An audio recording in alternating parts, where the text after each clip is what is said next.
اس پہ عمل کریں. مگر آپ کی ذمہ داری کیا ہے؟ آپ میں یقیناً کچھ پڑھے لکھے لوگ ہوں گے, کچھ پڑھے لکھے لوگ نہیں ہوں گے, کچھ پروفیشنلز ہوں گے, کچھ انٹلیکچوئلز ہوں گے, کچھ ڈاکٹر ہوں گے, کچھ بیرسٹر ہوں گے, کچھ گریجویٹس ہوں گے. یقیناً آپ تعلیم حاصل کر چکے ہوں گے, تعلیم حاصل کر رہے ہوں گے, یا آپ کے بچے انشاءاللہ تعلیم حاصل کریں گے. آپ کو ایک منصوبہ بنانا ہے پورے ملک کے لیے, ہر آبادی کے لیے, ہر شہر علاقے کے لیے, ہر خطے کے لیے, کہ آپ کی قوم میں کوئی بچہ جاہل نہ رہنے پائے, وہ دنیاوی علم بھی حاصل کرے اور دینی بھی علم حاصل کرے. یہ ایک منصوبہ آپ کو بنانا ہوگا. جو لوگ کسی محلے میں رہتے ہیں, اپنے محلے کا سروے کریں, اپنے محلے کا جائزہ لیں, اپنے محلے کے بچوں کو دیکھیں. اگر وہ تعلیم حاصل کر رہے ہیں تو انہیں آگے بڑھانے کی کوشش کریں. تعلیم حاصل نہیں کر رہے ہیں تو انہیں تعلیم پہ متوجہ کریں. اگر غربت کی وجہ سے, کسی پریشانی کی وجہ سے کوئی بچہ تعلیم حاصل نہیں کر رہا ہے تو اس کی مدد کرنے کی کوشش کریں. اگر پڑھا لکھا طبقہ اپنی تعلیم کی زکوٰۃ نکالے, اپنی تعلیم کی خیرات بانٹے, اللہ نے اسے پڑھا لکھا بنایا ہے, تعلیم دی ہے, تو اپنے محلے کے بچوں کو تعلیم دینے کی کوشش کرے, ٹیوشن دینے کی کوشش کرے, انہیں پڑھائے. صرف دینی علم نہیں, آج دنیاوی اعتبار سے ترقی کرنا بے پناہ ضروری ہے. اور آپ جانتے ہیں یہاں اس شہر میں, یہاں اس صوبے میں ہم نے یہ سنا ہے کہ فیل نہ کرنے کی روایت قائم کر دی گئی. کوئی فیل نہیں ہوگا. بہت لوگ خوش ہوں گے اب تو کوئی فیل نہیں ہونا ہے. یہ دراصل ایک بہت بڑا ٹیسٹ ہے آپ کے لیے, بہت بڑی آزمائش ہے آپ کے لیے. جو لوگ محنت کریں گے وہ فیل ہوں یا پاس ہوں وہ آگے بڑھیں گے, اور جو یہ سمجھیں گے چلو فیل تو ہونا ہی نہیں ہے, محنت چھوڑ دیں گے, وہ ناکام ہوں گے. کون سی قوم ناکام ہوگی؟ کون سا طبقہ ناکام ہوگا؟ اس کا سب سے زیادہ اثر کس پر پڑے گا؟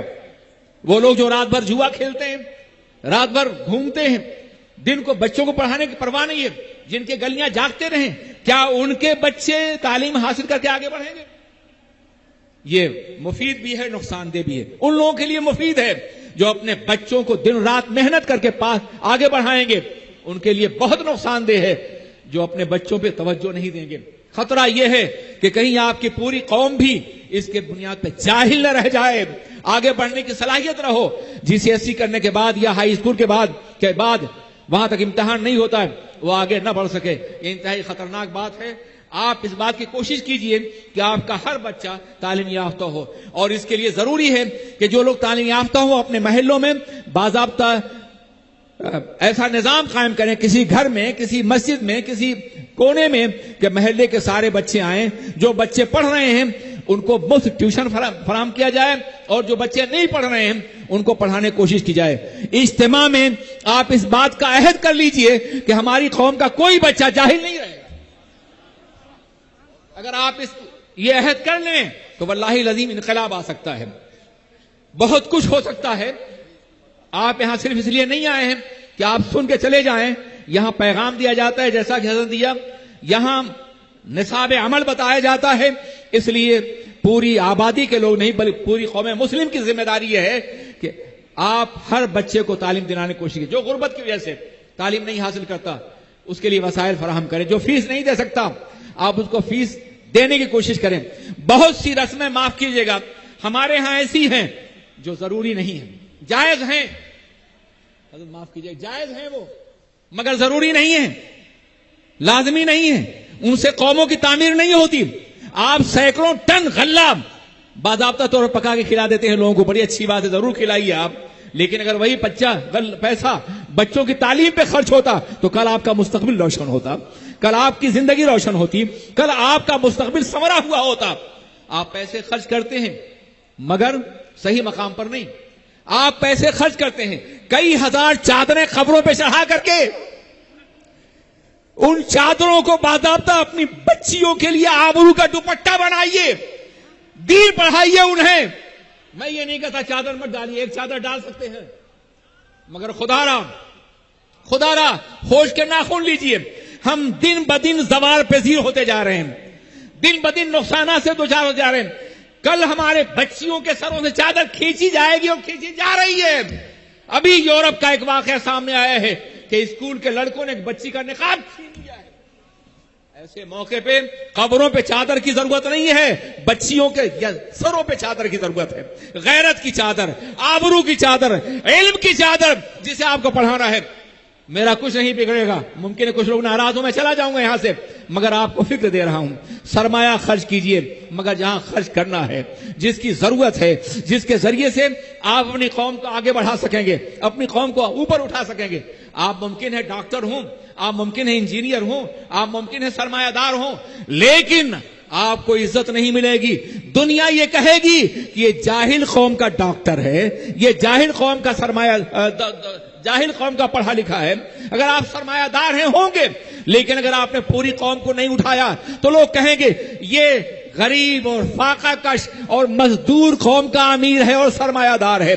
جب تک پوری قوم نہیں اٹھے گی آپ کو نہ عزت ملے گی نہ آپ کو آبرو ملے گی۔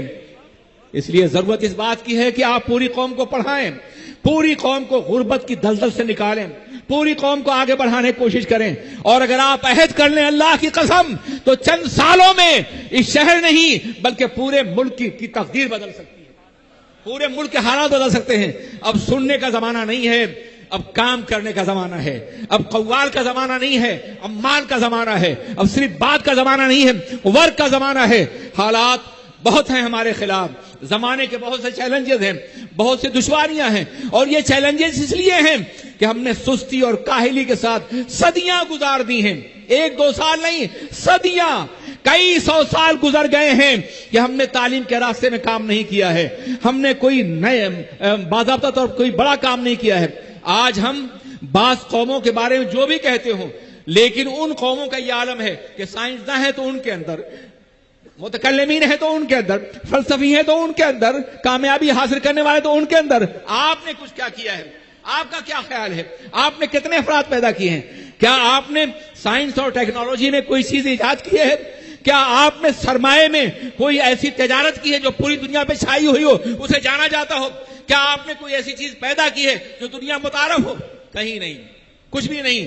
اللہ نے دولت دے کر کے، پیٹرول ڈالر دے کر کے، سیال سونا دے کر کے ہماری قوم کو موقع دیا تھا کہ ہماری قوم آگے بڑھتی، مگر عیاش طبیعت لوگوں نے اور برائیوں میں ڈوبے ہوئے لوگوں نے اور حالات سے بے خبر لوگوں نے اپنی دولت کو ضائع کیا، اور وقت بھی گزر رہا ہے۔ اب تو ہمارا غریب طبقہ، متوسط طبقہ، آپ جو محنت کریں گے اسی کا فائدہ آپ کی نگاہوں کے سامنے ہوگا۔ اسلامی اخلاق کے ذریعے سے دلوں کو جیتیے، اور اسلام کے نظام تعلیم کے ذریعے سے اپنے بچے کو ہر تعلیم دیجیے، دنیاوی تعلیم بھی اور دینی تعلیم بھی۔ یہ آپ کی اور ہم سب کی مشترکہ ذمہ داری ہے۔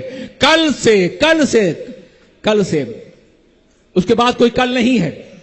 کل سے آپ دیکھنا شروع کر دیجئے کہ ہمارے محلے میں تعلیم ہے یا نہیں ہے، کون سا بچہ پڑھ رہا ہے، کون سا بچہ نہیں پڑھ رہا ہے۔ کچھ بچے یقیناً ایسے ہوں گے جن کے اندر آگے بڑھنے کی صلاحیت ہوگی، پوری قوم کی ذمہ داری ہے کہ انہیں آگے بڑھائے۔ اور میں سنی دعوت اسلامی کے مبلغین سے بھی یہ کہوں گا کہ خدا را بلا شبہ تبلیغ بہت اہم ہے، نماز اور روزے کی عظمتیں بھی بہت اہم ہیں، ہمیں اس کو کرنا ہے، یہ اللہ کا حکم ہے، اس کے لیے پیدا کیا گیا ہم کو، مگر اس دنیا میں باعزت اور باوقار زندگی گزارنا بھی ہمارا حق ہے، یہ ہمارا حق ہے، اور اس حق کو ہمیں حاصل کرنا ہوگا علم کے ذریعے سے اور معاش کے ذریعے سے۔ اللہ ہمیں کامیاب فرمائے۔